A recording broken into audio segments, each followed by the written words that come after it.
और अब खबर अजमेर की ख्वाजा मोइनुद्दीन चिश्ती दरगाह को लेकर है। अभी संभल में जामा मस्जिद या हरिहर मंदिर ये विवाद थमा भी नहीं था कि अजमेर में ख्वाजा मोइनुद्दीन चिश्ती की दरगाह या फिर संकट मोचन महादेव मंदिर ये विवाद शुरू हो गया है। बड़ी खबर में आपको बता दूं, अजमेर दरगाह में मंदिर होने का दावा, दरगाह में शिव मंदिर होने का दावा किया गया। दरगाह को मंदिर बताने वाली याचिका मंजूर की गई है। अदालत ने स्वीकार कर ली है हिंदू सेना की याचिका और कोर्ट ने जारी किया है पक्षकारों को नोटिस। 20 दिसंबर को होगी अगली सुनवाई। अजमेर दरगाह के प्रमुख और उत्तराधिकारी नसरुद्दीन चिश्ती ने बड़ा बयान दिया। उन्होंने कहा, यह एक न्यायिक प्रक्रिया है जिस पर वकीलों से बात की जा रही है। हम आगे की कानूनी प्रक्रिया अपनाएंगे, कोशिश करेंगे कि इस याचिका को खारिज कराया जाए। अजमेर दरगाह का सवाल है। अजमेर दरगाह से हिंदुस्तान ही नहीं पूरी दुनिया का मुसलमान, हिंदू, सिख, ईसाई सब जुड़े हुए हैं। सबकी आस्था इस दरगाह से जुड़ी हुई है। अजमेर का इतिहास 850 साल का इतिहास है। ख्वाजा साहब ख्वाजा मोइनुद्दीन चिश्ती रहमतुल्लाह अलैह जो आले नबी औलाद अली हैं, वो 1135 में हिंदुस्तान में 1195 में हिंदुस्तान में तशरीफ लाए और 1236 में आपका विसाल हुआ। उसके बाद से ये दरगाह आज तक यहाँ कायम है। ये बारगाह हमेशा मोहब्बत अमन का पैगाम देती है। गंगा जमनी तहजीब का गहवारा है। यहाँ पर ऐसा नापाक सोच रखना और इसके बारे में ऐसी बात करना, ये उन तमाम दुनिया के लाखों करोड़ लोग जो आस्था जुड़ी हुई है उनकी आस्था को ठेस है। ये समाज को बांटने का काम किया गया है।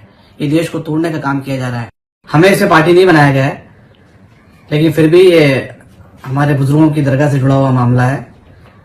हमने पूरी तरीके से इस पर नजर बनाई हुई है और हमारे वकीलों से हम लोग टच में हैं। हमारी कानूनी टीम जो बनी हुई है पूरी वकीलों की, उससे टच में हम लोग, उनसे रायशुमारी चल रही है कि जो एक नई परिपाटी देश में पैदा कर दी गई है, बनाई जा रही है, कि आए दिन देखने में आ रहा है कि कभी मंदिर, कभी किसी मस्जिद पे मंदिर क्लेम किया जा रहा है, कभी किसी दरगाह पे मंदिर क्लेम किया जा रहा है। ये हमारे समाज के हित में नहीं है, देश के, ये हमारे देश के हित में नहीं है। ये जो पूरा विवाद देखने को मिल रहा है, इस पर कुछ बड़ी जानकारियां मैं आप तक पहुंचा देता हूं कि आखिर किस तरीके से ये पूरा मामला अदालत की दहलीज तक पहुंच गया है। आपको बता दें कि विवाद पर दरगाह चेयरमैन का पक्ष सामने आया है कि अजमेर शरीफ के बारे में, जो कि अजमेर शरीफ है, और कहा यह गया है दरअसल कि अजमेर शरीफ इतिहास नहीं बल्कि इतिहास का प्रतिनिधि है। देश में धार्मिक भावनाएं भड़काने का एजेंडा न चलाया जाए। विवाद पर दरगाह चेयरमैन का पक्ष सामने आया। उन्होंने कहा कि विभाजनकारी एजेंडे के लिए अदालतों का दुरुपयोग ना हो।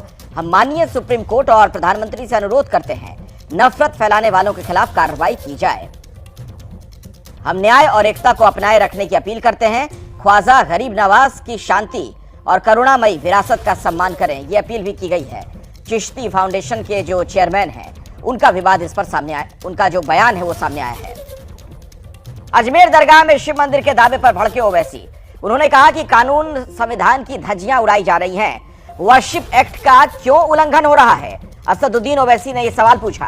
दरगाह पर मोदी चादर चढ़ाते हैं, वहां नफरत क्यों?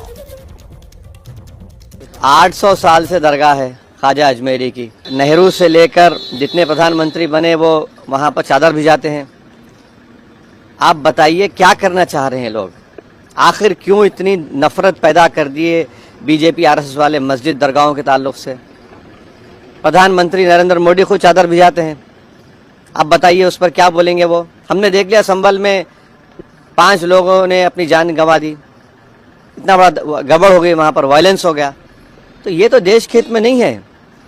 जो सियासत नरेंद्र मोदी और आरएसएस कर रही है उससे देश कमजोर हो रहा है, उससे भाईचारगी कमजोर हो रही है, रूल ऑफ लॉ कमजोर हो रहा है। अब तो इनको जवाब देना पड़ेगा। ये जितने भी लोग हैं ये डायरेक्टली इनडायरेक्टली इनका ताल्लुक बीजेपी आरएसएस से है। उन्हीं के इशारों पर हरकत